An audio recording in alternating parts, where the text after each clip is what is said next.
बूढ़े गिद्ध ने बताया, बुढ़ापे में औलाद आपका साथ क्यों छोड़ जाती है। नमस्कार दोस्तों, स्वागत है आपका आपके अपने चैनल शिल्पा धार्मिक ज्ञान में। प्रिय दर्शकों, आज हम आपके लिए बड़े ही काम की जानकारी लेकर आए हैं। इसलिए आज की वीडियो आप सभी को बड़े ध्यान से सुननी चाहिए, क्योंकि बुढ़ापा तो एक दिन सभी पर आएगा। क्योंकि जो आज बालक है वो कल युवा बनेगा, परसों जवान होगा और आगे चलकर उसे मजबूरन बुढ़ापा स्वीकार करना ही पड़ेगा। चाहे आप कुछ भी जतन कर लो, इसमें किसी की भी नहीं सुनी जाएगी। इसमें ऐसा नहीं है कि कोई व्यक्ति अधिक धनवान है तो वो रिश्वत दे देगा कि बुढ़ापा उस पर असर ना करे। ऐसा नहीं है कि कोई बड़ा बहादुर है जिससे लोग डरते हैं तो बुढ़ापा भी उसके डर से उसके पास में नहीं आएगा। चाहे कोई ज्ञानी हो, धनी हो, बली हो या गुणी हो, सबके सारे हुनर धरे ही रह जाएंगे जब बुढ़ापा आप पर आएगा। तो इसलिए ये जानकारी आपको बड़े ध्यान के साथ सुननी चाहिए। इस वीडियो से आपको पता चलेगा कि औलाद बुढ़ापे में माँ बाप का साथ क्यों छोड़ जाती है। दोस्तों, इस बात को समझने के लिए हमें इस कहानी को शुरू से लेकर अंत तक सुनना चाहिए। किसी जंगल में एक बहुत ही बड़ा और भारी बरगद का वृक्ष था। उस वृक्ष पर हजारों तरीके के पक्षी दिन भर किलोलें करते रहते थे, या फिर यूं कहिए कि पूरे जंगल के पक्षी इसी बरगद के वृक्ष पर विश्राम करने जाया करते थे। कुछ पक्षियों का तो वो वृक्ष स्थायी निवास था और उस वृक्ष पर रहकर पक्षी अपार आनंद की अनुभूति प्राप्त किया करते थे। इसलिए कहते हैं कि किसी एक स्थान पर या किसी एक व्यक्ति के साथ लंबे समय तक रहते हैं तो हमें उससे लगाव हो जाता है। इसी तरीके से उस वृक्ष पर रहने वाले सभी पक्षियों को बरगद के वृक्ष से बहुत ही ज्यादा प्रेम हो गया था। तो दोस्तों, एक समय की बात है, उस जंगल में सूखा पड़ गया। कई वर्षों से पानी नहीं बरसा। इसी वजह से जंगल के वृक्ष सूख सूख कर मुरझाने लगे। वो बरगद का वृक्ष भी पानी ना मिलने के कारण धीरे धीरे सूखने लगा। इसके अलावा समस्त पक्षी भी उस वृक्ष को छोड़कर जाने लगे। दर्शकों, जब वो वृक्ष एक दिन पूरे तरीके से सूख गया, जब उसके पत्ते और डालियां टूट टूट कर नीचे गिरने लगे, तो वृक्ष पर रहने वाले सभी पक्षी उस वृक्ष को त्याग कर किसी दूसरे स्थान पर रहने के लिए चले गए। केवल बेचारा एक बूढ़ा गिद्ध उस बरगद के वृक्ष पर अकेला ही बैठा रह गया।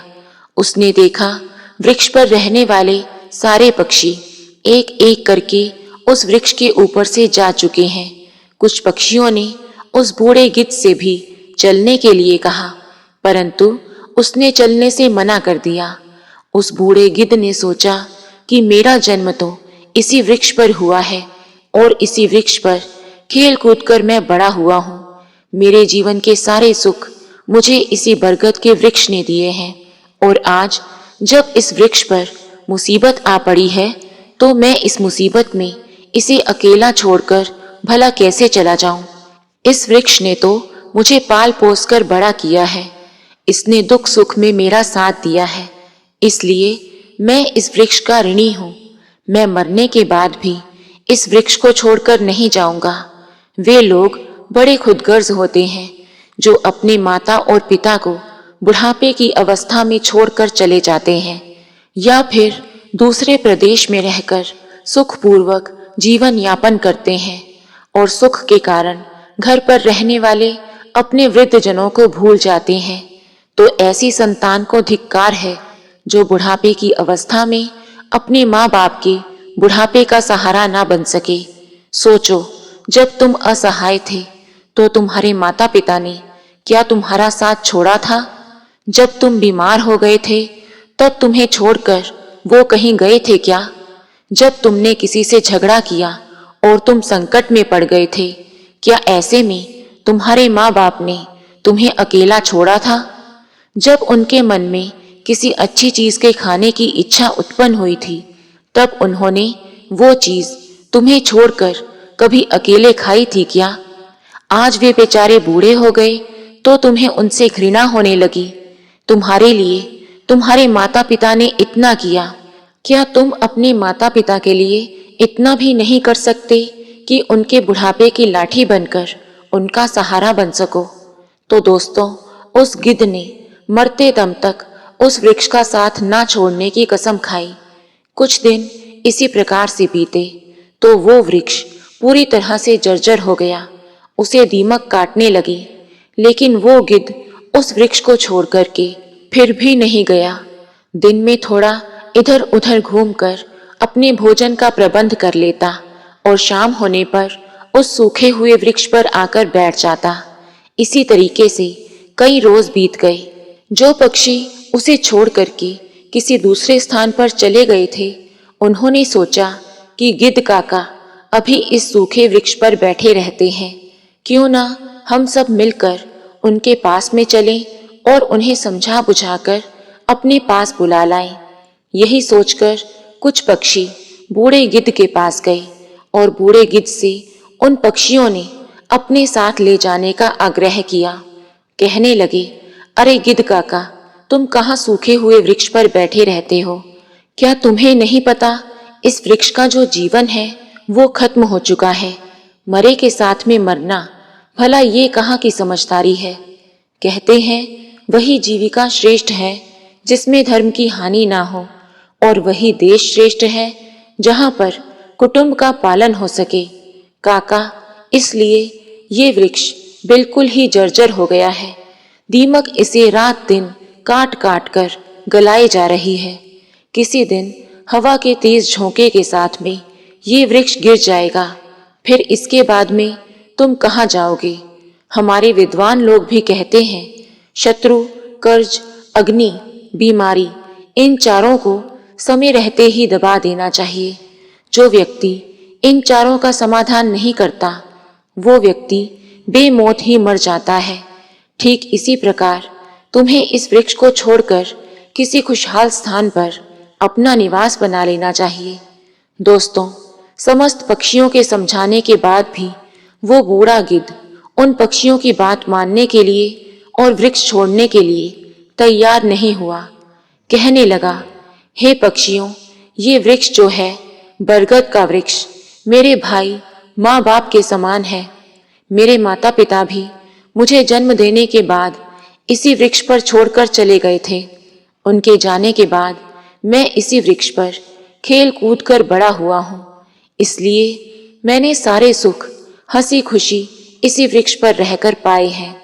बचपन से लेकर बुढ़ापे तक का सफर मैंने इसी वृक्ष पर रहकर तय किया है। ऐसी कठिन परिस्थिति में मैं इस वृक्ष का साथ छोड़कर भला कैसे चला जाऊं? ये मेरी सबसे बड़ी खुदगर्जी होगी। कहते हैं कि भक्त, सेवक और शरणागत जो ये कहता हो कि मैं आपका हूँ, मुसीबत पड़ने पर भी इनका साथ नहीं छोड़ना चाहिए। जो व्यक्ति इन्हें संकट में छोड़कर चला जाता है, उन्हें बहुत बड़ा पाप लगता है। और जिसने आपका पालन पोषण किया हो, आपका दुख सुख में साथ ना छोड़ा हो, ऐसे माता पिता को जो मनुष्य, जो व्यक्ति छोड़ता है, तो वो एक बहुत बड़े जघन्य अपराध का भोगी बनता है। उन संतानों को कभी भी मनुष्य योनि में जन्म नहीं मिलता। मैं अपनी मृत्यु तक इसी वृक्ष पर रहूंगा। आप लोग यहाँ से चले जाइए। तब बूढ़े गिद्ध की बात सुनकर सारे पक्षी निराश हो जाते हैं और वहां से चले जाते हैं। अब कुछ पक्षी तो कहने लगे, अरे भैया, इस गिद्ध के शरीर के साथ साथ इसकी बुद्धि भी अब सठिया गई है, इसलिए इस बूढ़े गिद्ध को हमारा समझाना बिल्कुल भी ठीक नहीं है। इसकी बुद्धि में बात पड़ती ही नहीं। कुछ दिनों बाद वही पक्षी फिर उस गिद्ध को समझाने के लिए आए। उस दिन भी गिद्ध ने उस वृक्ष को छोड़ने के लिए फिर से मना कर दिया।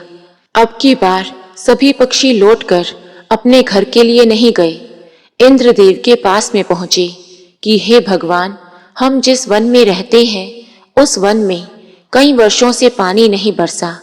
पूरा जंगल जो है वो पानी की वजह से सूख रहा है। पेड़ पौधे भी सब सूख चुके हैं। जंगल के सभी जीव जंतु जंगल को छोड़कर किसी दूसरे स्थान पर चले गए हैं। लेकिन सबसे बड़ी दुख की बात है कि जिस बरगद के वृक्ष पर हम लोग रहते थे, उस बरगद के वृक्ष पर एक बूढ़ा गिद्ध भी रहता है। हम लोग तो उस बरगद के वृक्ष से चले आए, लेकिन वो बूढ़ा गिद्ध उस बरगद के वृक्ष को छोड़कर कहीं जाना नहीं चाहता। लेकिन भगवान, वो वृक्ष अब सूख कर जर्जर हो चुका है। वो वृक्ष कभी भी गिर सकता है, उसका कोई पता नहीं। हम लोग तो उन्हें समझाने के लिए गए थे, परंतु वो उस वृक्ष को छोड़ने के लिए फिर भी तैयार नहीं हुए। वो कहते हैं कि हे पक्षियों, मैं मरते दम तक इस वृक्ष का साथ नहीं छोड़ूंगा। इसलिए हे भगवान, आप स्वयं ही चलकर उस बूढ़े गिद्ध को समझा दीजिए, शायद वो आपका कहना मान जाए। तो दोस्तों, इस प्रकार से पक्षियों के बार बार निवेदन करने पर देवराज इंद्र ने उनकी बात स्वीकार कर ली और इंद्रदेव उन पक्षियों के साथ जाकर उस वन में पहुंचकर उस बूढ़े गिद्ध को समझाने लगे। और देवराज इंद्र कहते हैं कि आज मैं देवराज इंद्र तुम्हें समझाने आया हूँ। ये वृक्ष जो है ये बहुत ही जर्जर स्थिति में पहुंच गया है और सूख करके गल चुका है। इस पर छाया के लिए अब एक भी पत्ता नहीं बचा और अब आप भी बहुत बूढ़े हो चुके हैं। यदि किसी दिन ये वृक्ष गिर गया तो आपकी मृत्यु हो सकती है। इसलिए हे गिद्धराज, तुम इस वृक्ष को छोड़कर किसी सही सुरक्षित स्थान पर चले जाओ। दोस्तों, देवराज इंद्र की बात सुनकर वो बूढ़ा गिद्ध कहने लगा, हे भगवान, एक बात बताइए। जब मेरा जन्म हुआ था तो मेरे माता पिता मुझे इसी वृक्ष पर छोड़कर स्वर्ग को सिधार गए थे। जब मैं छोटा सा था तो मुझे इसी वृक्ष ने पाल पोस कर बड़ा किया और मैं इसी वृक्ष पर खेला कूदा हूँ। इसी पर रहते हुए मैंने सभी सुख उठाए हैं और इसी वृक्ष पर रहते रहते मैं बूढ़ा हो चुका हूँ और मेरा जीवन भी इसी वृक्ष की छांव में रहकर बीता है। आज जब इस वृक्ष पर मुसीबत आ गई तो इस मुसीबत की घड़ी में मैं इस वृक्ष को अकेला छोड़कर कैसे चला जाऊं। अक्सर लोग यही करते हैं कि मुसीबत आने पर वे अपने बंधुओं का साथ छोड़कर चले जाते हैं। मैं बाकी मतलबी लोगों की तरह नहीं हूँ। मैं मरते दम तक, आखिरी सांस तक अपने माता पिता तुल्य इस वृक्ष का साथ निभाऊंगा। तो दोस्तों, उस बूढ़े गिद्ध और वृक्ष के बीच में आपस में ऐसा प्रेम देखकर देवराज इंद्र बड़े प्रसन्न हुए और कहने लगे कि मैं तुम्हें एक वरदान देना चाहता हूँ, बताओ तुम्हें क्या चाहिए।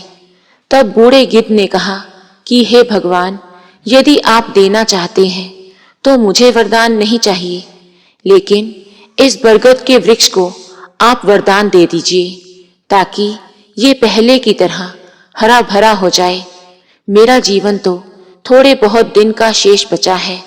मेरे बाद इस वृक्ष की छाया में हजारों पक्षी सुखी रहेंगे और सबका भला होगा तो मुझे भी खुशी मिलेगी। अब गिद्धराज की बात सुनकर देवराज इंद्र ने उस वृक्ष को पहले की भांति हरा भरा बना दिया और पूरे जंगल में पानी बरसा दिया। सभी जंगल के वृक्ष पहले की तरह हरे भरे हो गए। चारों तरफ हरियाली ही हरियाली छा गई। जो जीव जंतु पशु पक्षी उस जंगल को छोड़कर चले गए थे, वो सभी पशु पक्षी और जीव जंतु जंगल में फिर से लौट आए और पहले की तरह वही पक्षी फिर से इस बरगद के वृक्ष पर आकर रहने लगे। और वो पक्षी आने के बाद उस वृक्ष पर रहकर बूढ़े गिद्ध की सेवा करने लगे। उसके लिए भोजन पानी सब वहीं लाकर देते। तो दोस्तों, इस प्रकार से उस गिद्ध का शेष जीवन सुखपूर्वक व्यतीत हुआ। तो दोस्तों, आज की कहानी से हमें भी सीख लेनी चाहिए कि अपनों के बुरे वक्त में कभी भी साथ नहीं छोड़ना चाहिए, क्योंकि जिसने आपको जन्म दिया है, जैसे माता पिता पालन पोषण करने वाले और जो आपके जीवन दाता है, आपको पाल पोसकर बड़ा करने में उन्होंने बहुत ज्यादा मुसीबत और तकलीफ उठाई है। उनके बुढ़ापे की अवस्था में यदि आप उनका सहारा नहीं बन पाए तो आपका जीवन किसी भी काम का नहीं है। तो दोस्तों, हम आशा करते हैं कि आपको आज की कहानी से प्रेरणा मिली होगी।